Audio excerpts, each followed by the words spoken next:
ధన్యవాదాలు అధ్యక్ష, ఈ అవకాశం ఇచ్చినందుకు. అలాగనే విప్కా ప్రత్యేక బాధ్యతలు ఇచ్చి మా మీద నమ్మకంతో విప్కా నియమించినందుకు ముఖ్యమంత్రి చంద్రబాబు నాయుడు గారికి, అలాగనే అధ్యక్షులు గారికి, అలాగనే నారా లోకేష్ గారికి ధన్యవాదాలు తెలియజేసుకుంటున్నాను. అధ్యక్ష, మహిళా సంరక్షణ కార్యదర్శులు అని చెప్పేసి గత ప్రభుత్వము సచివాలయ విధానాన్ని మొదలుపెట్టి అందులో వివిధ విభాగాలకి రిక్రూట్మెంట్ చేసుకొని వివిధ విభాగాల్లో ఉద్యోగాలు ఇచ్చి పెట్టారు. కానీ ఈ మహిళా సంరక్షణ కార్యదర్శులకి వాళ్లకు ఎవరి కింద పని చేయాలనే విషయం మాత్రము స్పష్టంగా లేదు. వాళ్ళకి ట్రాన్స్ఫర్లు కావాలంటే పోలీస్ డిపార్ట్మెంట్ దగ్గరికి వెళ్లాల్సి వస్తుంది. వాళ్ళ మీద అడ్మినిస్ట్రేషన్ మాత్రం మున్సిపల్ డిపార్ట్మెంట్ చేస్తా ఉంది. వాళ్ళ మీద ఎగ్జిక్యూషన్ మాత్రం ఎవరు చేస్తున్నారో తెలియని విధంగా తయారైపోయింది. వీళ్ళని చాలా డిపార్ట్మెంట్లు ఇప్పుడు మనకు సచివాలయంలో చూస్తే ఎక్కడైనా వాళ్ళకి ఇచ్చిన జాబ్ చార్ట్ ప్రకారం ఎక్కడైనా అక్రమ కట్టడాలు జరిగితే వాళ్ళు వెళ్ళి ఇన్ఫార్మ్ చేయాలని ఉంది. అలాగని అంగన్వాడీలోకి వెళ్ళిపోయేసి అంగన్వాడీలలో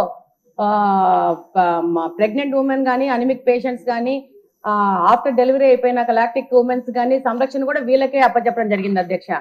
అలాగనే మనకు సొసైటీలో జరుగుతున్న మహిళల మీద జరుగుతున్న దౌర్జన్యాలు కానీ, వరకట్న వేధింపులు కానీ, అలాగనే పోక్సో చట్టం గురించి వాళ్ళకి అవగాహన కానీ, తప్పిపోయిన పిల్లల గురించి సమాచారాన్ని కానీ, అలాగనే వికలాంగులకు సంబంధించిన ప్రభుత్వం ఇస్తున్న పథకాల గురించి వాళ్ళకి సమాచారం ఇవ్వడం కానీ, అలాగనే బాల నేరస్తుల గురించి కూడా సరైన సమగ్ర నివేదికను అప్పచెప్పాలని చాలా రకాలుగా జాబ్ చార్ట్ ని వాళ్ళకి తయారు చేసి ఇవ్వడం జరిగింది.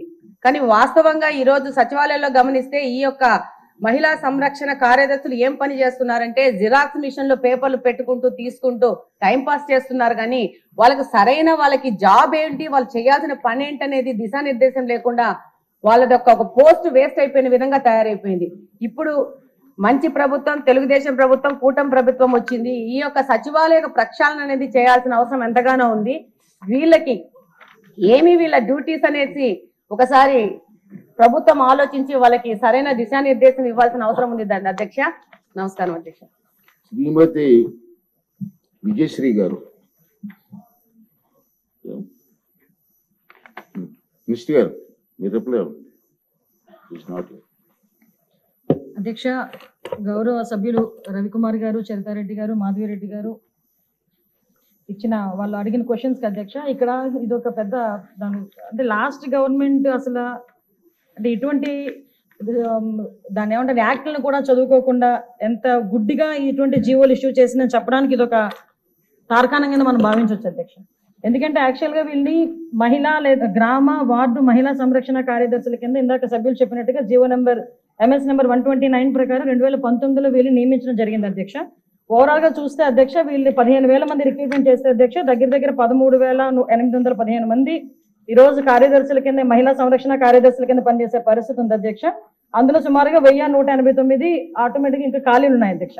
అయితే 13,815 మందికి అధ్యక్ష 2021కి వచ్చేసరికి మళ్ళీ జీవో నెంబర్ 60 ప్రకారం చేసుకుని వాళ్ళని ఒక మహిళా రక్షణ కార్యదర్శుల కింద వార్డు లేక గ్రామ మహిళా రక్షణ కార్యదర్శుల కింద మార్చి వాళ్ళకి ఒక సెపరేట్ జాబ్ చార్ట్ ఇచ్చారు అధ్యక్ష.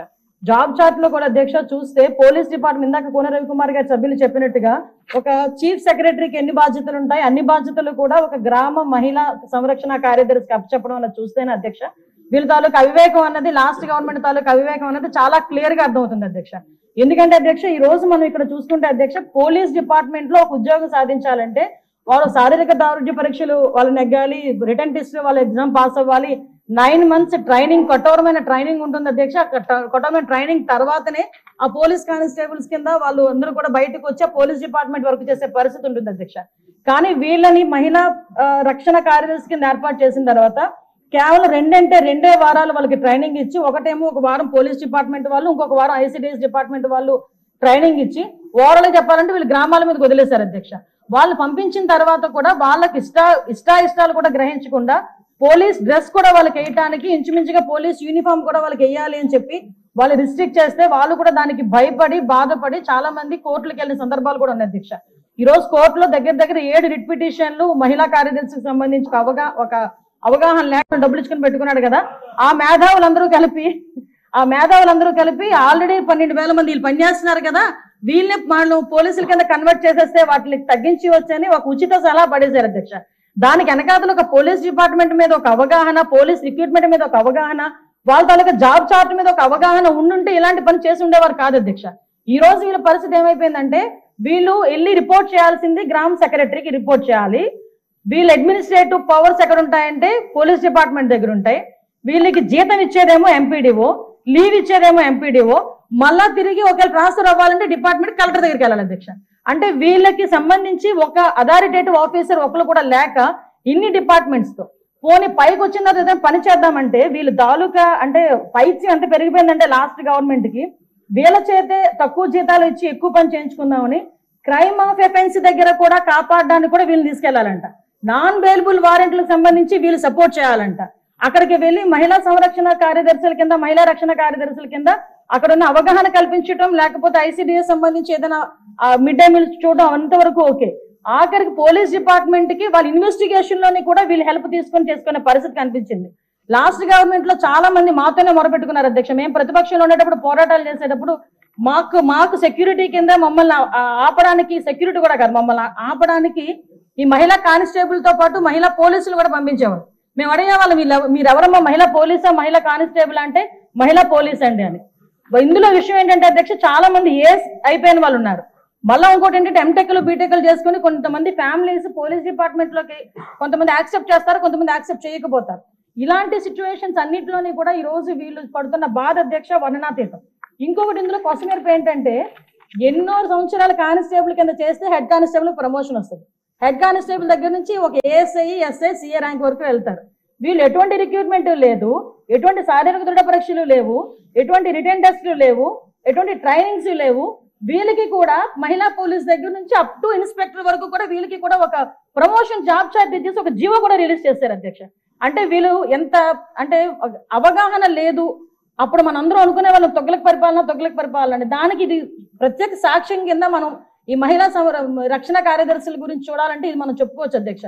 ఇన్ని రకాలుగా వీళ్ళు చేసిన అధ్యక్ష, వీళ్ళకి ఏంటంటే అధ్యక్ష ఎస్కార్ డ్యూటీలు, బందోబస్తు డ్యూటీలు, వాళ్ళు అక్కడికి వచ్చి ఏడ్చేవారు అధ్యక్ష.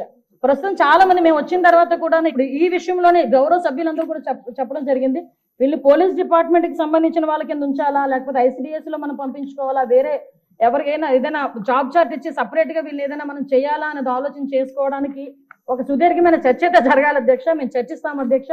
నా అప్పీల్ ఏంటంటే ఇక్కడ గౌరవ సభ్యులందరూ ఉన్నారు, గౌరవ సభ్యులందరూ కూడా ఈ విషయంలోనే మనందరికీ కూడా అవగాహన ఉంది. ఈ గౌరవ సభ్యులందరూ కూడా ఈ విషయంలో, ఈ మహిళా కార్యదర్శుల విషయంలో మనం ఏం చేస్తే వాళ్ళ సేవలు వినియోగించుకునేటట్టుగా ఉంటుందో గౌరవ సభ్యులు ఎవరైనా లిఖితపూర్వకంగా మాకు సూచనలు సలహాలు ఇచ్చినా దాన్ని బేస్ చేసుకొని అదేవిధంగా మనం డిపార్ట్మెంట్ వాళ్ళతో కూడా చర్చించి దీని మీద నిర్ణయం తీసుకొని యాజ్ ఎర్లీ యాజ్ పాసిబుల్ మహిళా కార్యదర్శులకి వాళ్ళకి ఒక మహిళా సంరక్షణ కార్యదర్శులకి ఒక జాబ్ చార్ట్ ఇస్తామని చెప్పి సభ ద్వారా మీ ద్వారా సభకు తెలియజేసుకుంటున్నాను అధ్యక్ష.